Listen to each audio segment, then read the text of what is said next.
We are heading to the city of Kherson. As always in recent months, we will be driving around Kherson without a navigator for a while. For the next day and a half, we have the following task: to provide several military units with vaccines and feed. Oddly enough, lately, our requests have been mostly from the military. We also have to take several animals injured by shelling. Probably 20 days a month we are away from home. But on the other hand, this is Ukraine. This is our home. So we are at home, we just sometimes go to another room.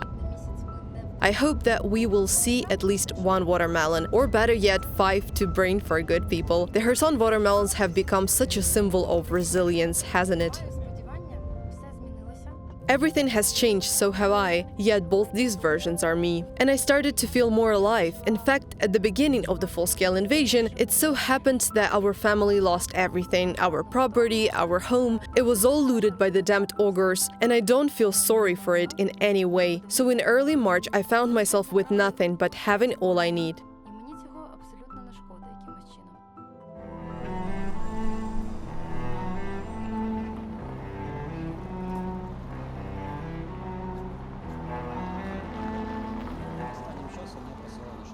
Those days I worked at the car service station.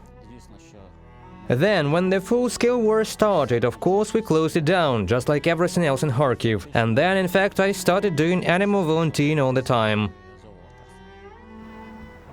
Ola, hello. Good afternoon.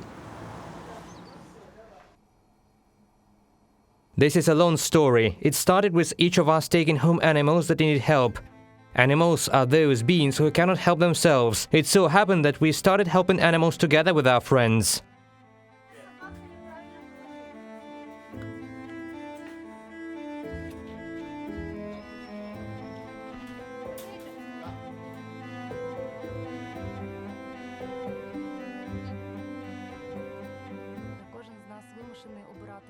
Each of us has to choose our place in this war and hold on. Our role, what we will do, what our contribution will be.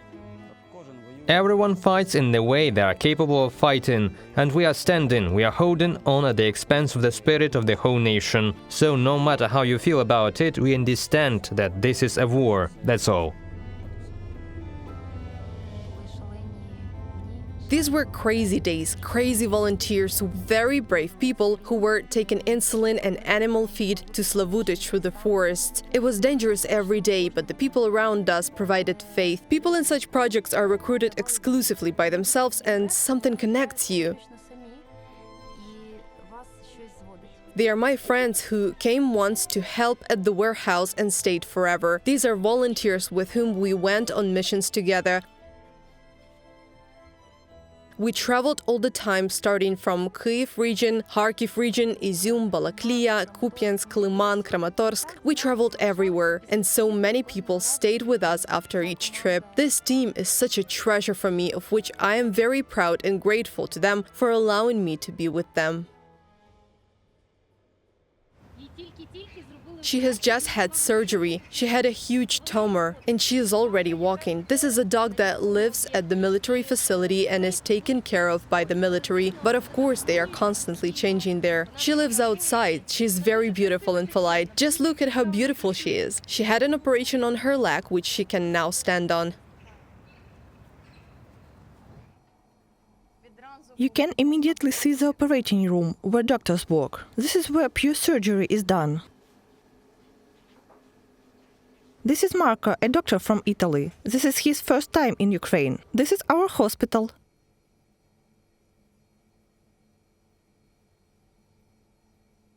Hi. You are on the potty, aren't you? I interrupted you. I'm sorry. I understand the occasion. There are cats, dogs, and a mother with kittens. This is probably one of ours. Her name is Pushka. She is the military's friend. She is their combat friend. She has traveled everywhere. She has been on different positions. She is a mom. She has 7 kittens. She gave birth there at the positions.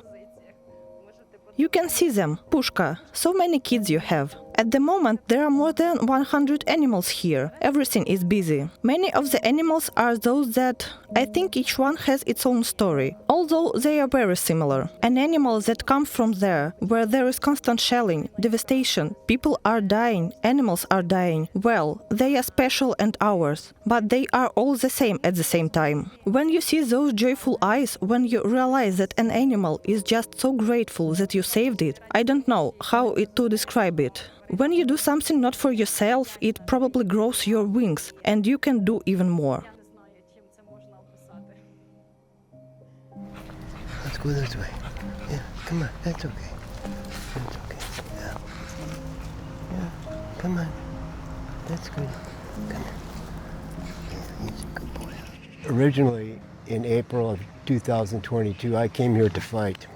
Okay, I'm an ex-military pilot, United States Air Force, but I'm too old. They won't let me fight.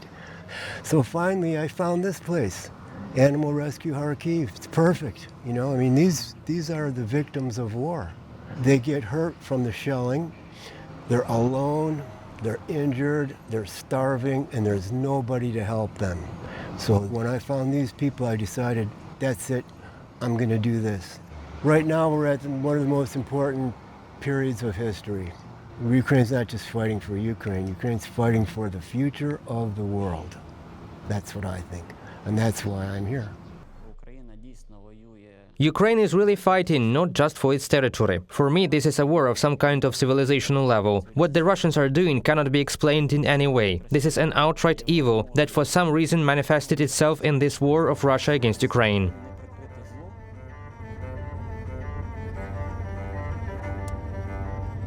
We traveled a lot. We went by ourselves to every village after the deoccupation, well, almost every village. And the first thing that catches your eye is a huge number of abandoned animals that were obviously once pets.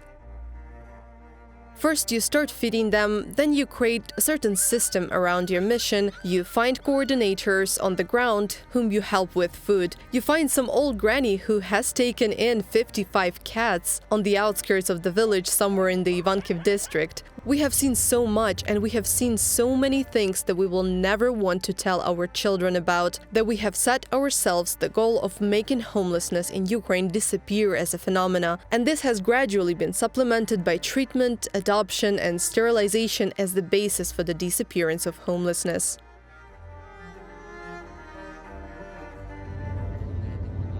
When we go for vacation, it takes almost the whole day. We prepare the applications, we prepare the car, we prepare the boxes, the inventory.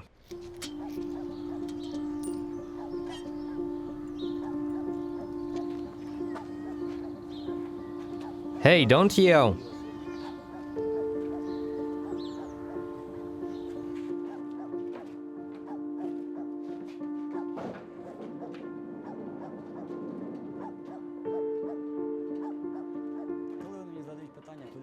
When people ask me, where are you going, I say not far, right here. My mother tells me, I know it's nearby, I saw it in a video, Chasiv Yar. I say, well, what can you do? Chasiv Yar means Chasiv Yar. We don't talk much about this subject.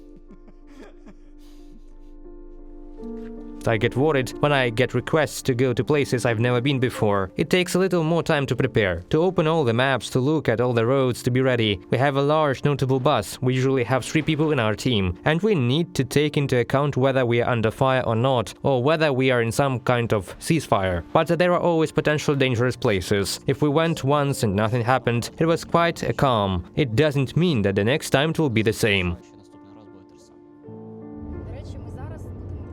By the way, we will now pass through Posad Pokrovske. This is a village near Kherson where there were many heavy battles. This village was destroyed, scorched a little more than completely, and you can see it by the number of blue patches on the houses. Posad Pokrovske is covered in blue patches. It's completely covered in wounds, bandages, and plasters.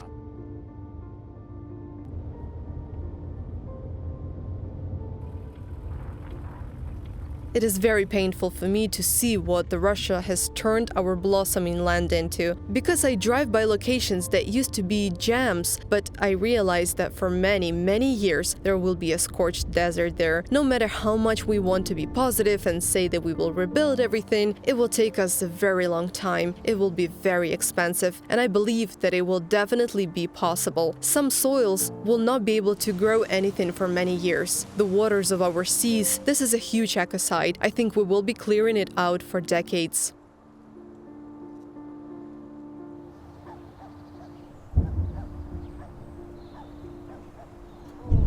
Oh, dinner has already started. Masha feeds on her love for puppies, coffee and cigarettes. This is our Masha. Masha needs her puppy farm to be healthy. Wherever Masha goes, there are dozens of puppies, a litter of puppies. And Masha lives for them, lives to give them a mother's love. I don't know any other people like her.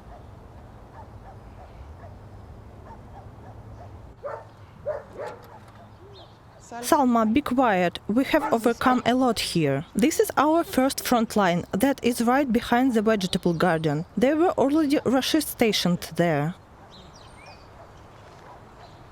Everyone's mental state is already affected, of course. And dogs, puppies are all stress resistant. Even if we are bombed every day, they do not react to it. But their parents are very frightened. The dogs are afraid of those explosions that happen every day.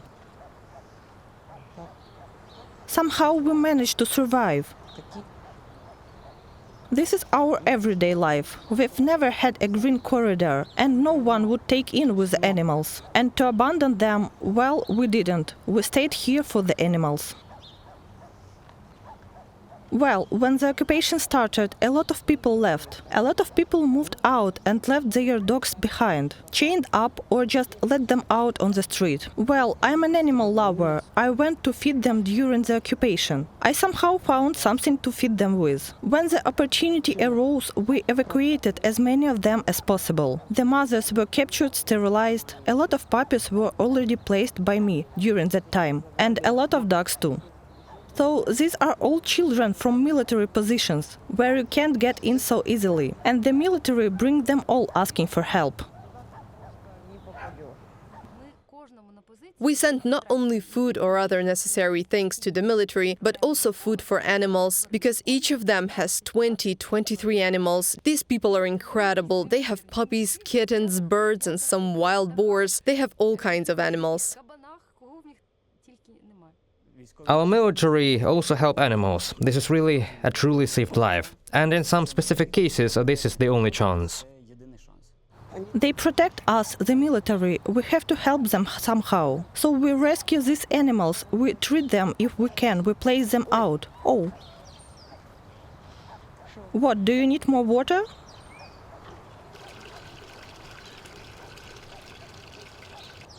Give me a way through. Let me through.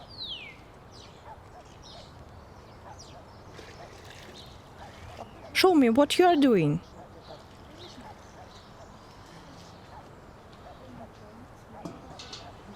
That's my main floater, isn't it? That's the way out. That's okay.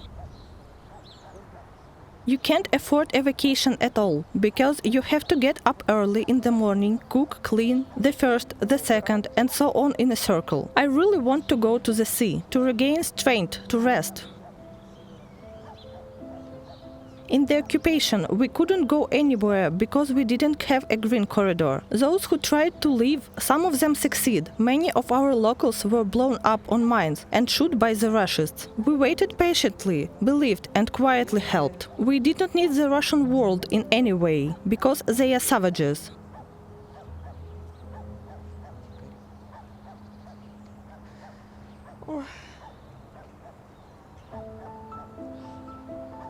We are a free people. We don't need any Russia. That's it. That's it. They are getting on my head. Okay, bye. No, no, no. Get away with your paws. That's it.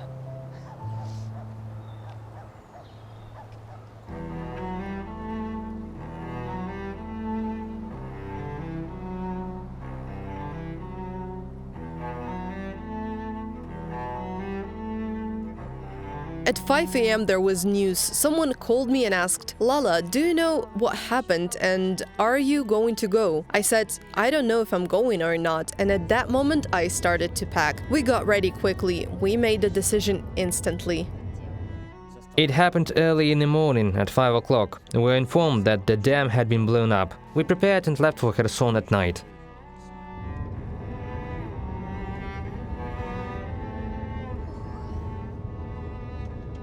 I started to get worried when I was approaching. I probably didn't realize at that time how important and difficult these memories were for me.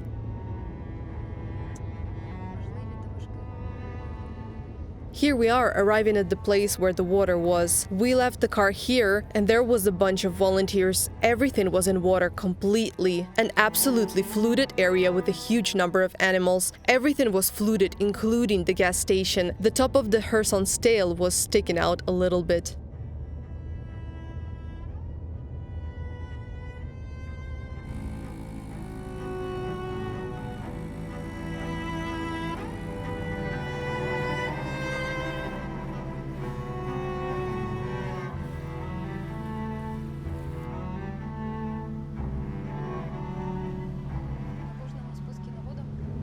At every landing on the water, rescue took place. People on boats, first rubber, then metal with motors, pulled out animals that were sitting on roofs, on drain pipes, on trees, on bushes. You can see the street ahead. There was water here. We are now driving underwater. These streets were flooded.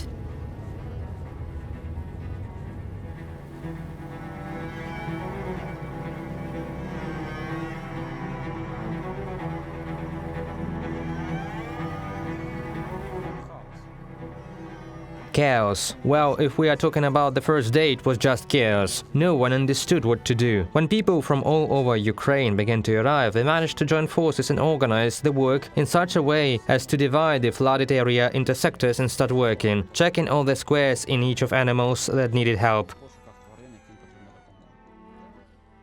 Kherson was overwhelmed with animals, and so was Chernobyevka. There were so many of them that we had to deal with Kherson in great detail. There were so many calls that it was impossible to physically exist simultaneously with them. Constantly, in a rush, endlessly, people, calls. We would arrive at the location where we were supposed to sleep. We still had to coordinate a bunch of processes for the next morning, and you always come home not alone, but for example with a cat covered in fuel oil that you rescued somewhere else on the way, and you stay up until midnight washing off the cat from the fuel oil because it will die if it washes itself. And that kitten, oh my god, it hasn't eaten for several days, it's stressed, and you are still feeding it, just like a fuel oil princess. And then you fall down right when you were feeding it. It's simple. I don't remember where or how I fell asleep. And it's cool when you have a team like-minded people and you can gather around and say, you know, apocalypse, not today.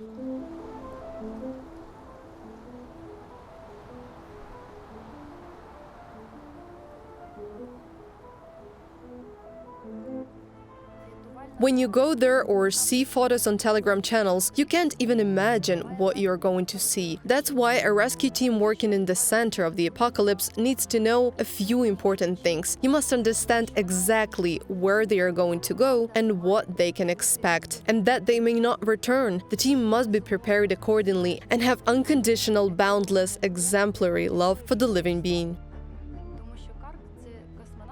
Because the KARG are astronauts who save absolutely everyone, even chickens. They rescued a pregnant mouse, because you can't abandon a pregnant mouse. Misha, in a diving suit, digged into this thing that we call water in order to save the drowning chickens. And on the last day on the water, all the crew members of that particular boat risked their lives to pull out a locked, hungry turtle. So for me, KARG is about honesty, about bravery on the verge of insanity a little bit, but I love you guys very much.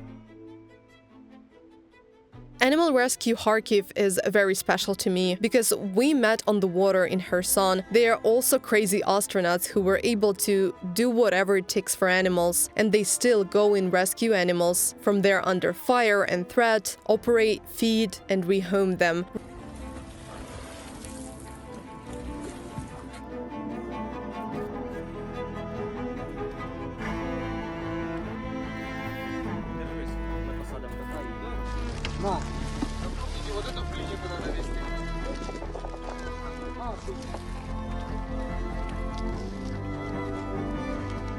Ruslan was standing next to me on the shore when our boats were shelled.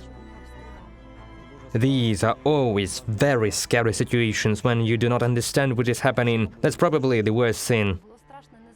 I was afraid not for myself, but for the one who went after your turtle, cat, or 3 or 15 dogs to die, and you will never be able to live with that in your life. Never. Korabeliev Square was one of the most dangerous water lounges in general. They saw crowds of people. They understood perfectly well that there were evacuation roads, because with the drones you can see a large carrying case on the boat, and they were shooting at them. We were shelled 3 times.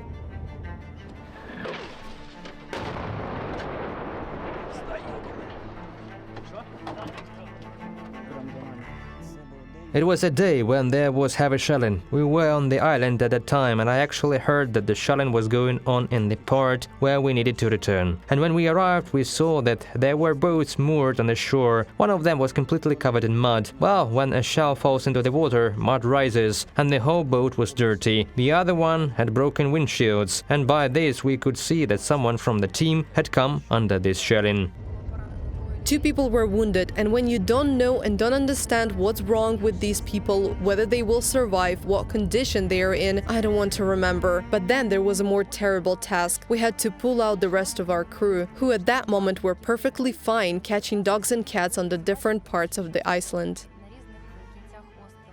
We decided to get everyone out of the water as quickly as possible. All those who were in the water, they had to come back, they had to be taken out. There was a danger of another shelling. We had to do everything quickly, so every boat that arrived, we quickly pulled it out. We loaded it on the trailer without even looking at whether it was its trailer or not. Ruslan stood next to me and we pulled the boats out together. Although he was the first to arrive in the rescue crew, he could have easily gone to rest. But he stayed until the last person with the cat carrier got off the boat. People are the finding of this whole war, the whole full-scale war, and the whole of the Kherson.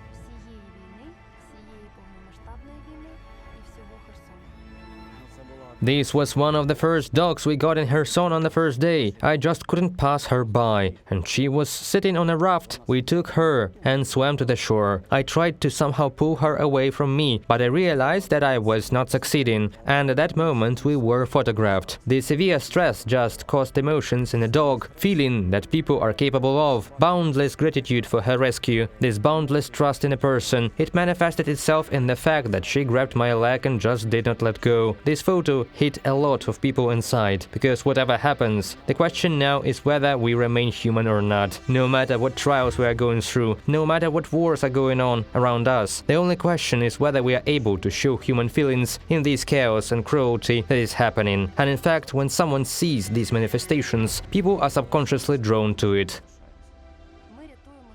We save animals so that Ukraine can have civilization. We save people by saving animals. We save people by saving their animals. We save humans in people by saving animals.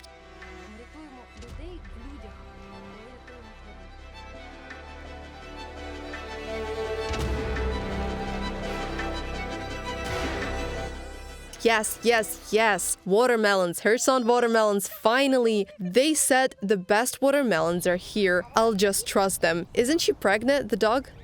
No, she's with a clip. She's not pregnant.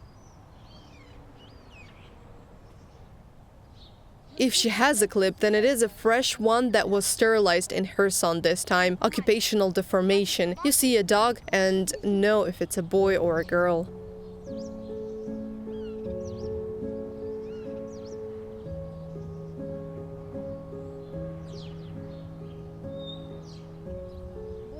My God, it's the same taste. The taste of the free Kherson region. Have you eaten? Could you please put some water on? Promise?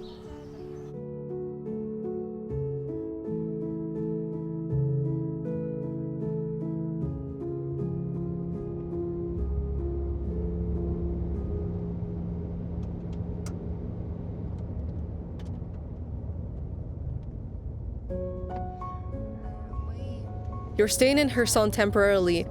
What I want to say, there is a man of intelligence, a man of patience, a man of action, there is a man of love. And this is every military man in Kherson, every animal rights activist, and every person who is not ashamed to feed a hungry animal passing by. This time our mission was small, just to provide vaccines for puppies.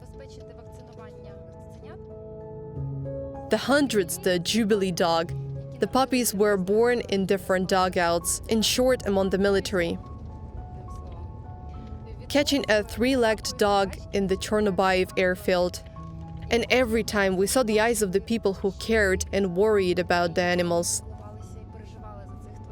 And this is about unconditional and undeniable love. So, as always, we're a little bit sad because we didn't manage to save all the animals we wanted to save and help everyone we wanted to help, but we fulfilled our promises, and this is super cool.